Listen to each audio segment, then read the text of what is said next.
The discovery that spoke, when an atheist anthropologist found Allah. He was the world's top anthropologist, an atheist who believed humans were nothing but evolved dust. Until one day, in the sands of Arabia, he found a skeleton that shouldn't exist and a verse that defied time. What he discovered didn't just rewrite history, it rewrote his heart. The sun had barely risen over the dunes of northern Arabia when Dr. Ethan Cole wiped the sweat from his forehead and stared into the trench that had consumed his life for the past 6 weeks. He was exhausted, mentally, physically, and spiritually, though he would never admit the last part aloud. He wasn't the kind of man who believed in spirituality. Science was his religion. Fossils were his scriptures. For him, humans were nothing more than evolutionary accidents, a collection of atoms and impulses shaped by chance. But this excavation was different. They had unearthed something impossible, a human skeleton preserved in near-perfect condition, buried in the heart of a sandstone cave. What made it truly baffling were the markings on the rock wall beside it.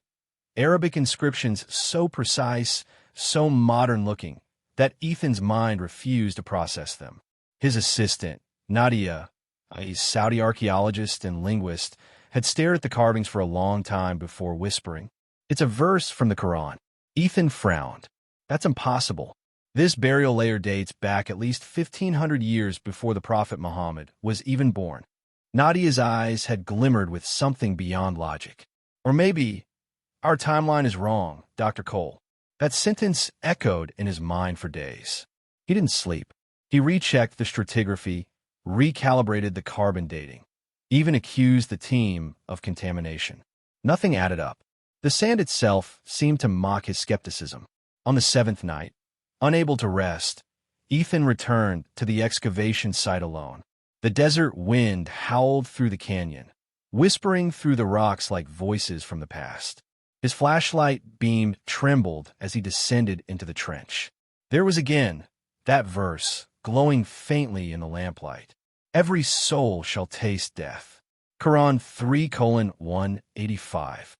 He ran his fingers over the carved Arabic letters, tracing each curve with disbelief. How could words revealed in the 7th century be inscribed on rock layers dated 2 millennia older? Then something strange happened. The ground beneath his feet trembled, not like an earthquake, but as if the desert itself had sighed. His flashlight flickered and went out. For a moment, there was only silence, then a faint sound, a whisper, came from somewhere near the skeleton. It wasn't the wind. It was a voice, a soft, broken murmur in Arabic, a language Ethan didn't fully understand but somehow felt. His heart pounded. He stumbled back, his rational mind screaming for an explanation. Yet deep inside, something else stirred. He left the site trembling that night, but the voice followed him, echoing in his dreams. Every night, he heard it. La ilaha illallah. He began studying Arabic secretly, not to believe, but to decode. He wanted to expose what he thought was an elaborate forgery.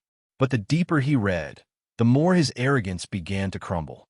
He read about the Prophet Muhammad, a man who couldn't read or write, yet spoke words of divine depth and unmatched eloquence. He read how the Quran described embryology, oceanic barriers, and mountains as stabilizers, facts only recently proven by modern science.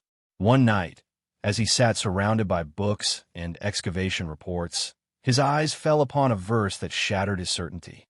"We created man from a drop of mingled fluid in order to test him." Quran 76:2. He whispered to himself, "How could an illiterate man, 14 centuries ago, know this?" Weeks turned into months. The excavation became the most controversial in modern anthropology. Journals demanded explanations. Ethan couldn't give one. At a press conference in London, a journalist asked him, "Dr. Cole, do you now believe this finding supports the existence of God?" He forced a nervous laugh. Science doesn't deal with belief. It deals with evidence. But as he said those words, he felt like a liar. Because the evidence was right there, and it was pointing to something, someone greater. One evening, while reviewing DNA results from the skeleton, Ethan noticed something odd. The genetic sequence resembled modern humans almost identically, except for a small, inexplicable pattern in one gene cluster. Nadia leaned over his shoulder and whispered, "It's the same mutation found in present-day Arabs, in people from this very region." His throat went dry. "You're saying the skeleton is human?" She smiled softly. "Not just human, maybe one of the earliest believers." Her words hit him harder than the desert wind. The pieces of the puzzle, the verse, the preservation, the whisper, the Quran's accuracy, all converged into a truth he could no longer deny. That night, Ethan stood alone under the vast Arabian sky.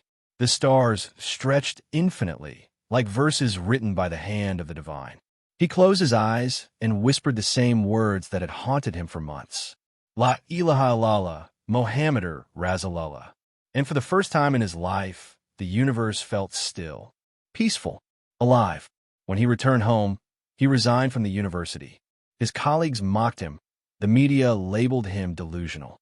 But he didn't care. He had found something greater than fame, greater than science, truth. He began traveling, giving lectures titled From Bones to Belief, My Journey into Islam. He told audiences that he found Allah not in temples or churches, but in the desert, buried beneath centuries of dust and denial. And every time he concluded his talk, he quoted the verse that changed his life. "We will show them our signs in the horizons and within themselves until it becomes clear to them that it is the truth." Quran 41:53.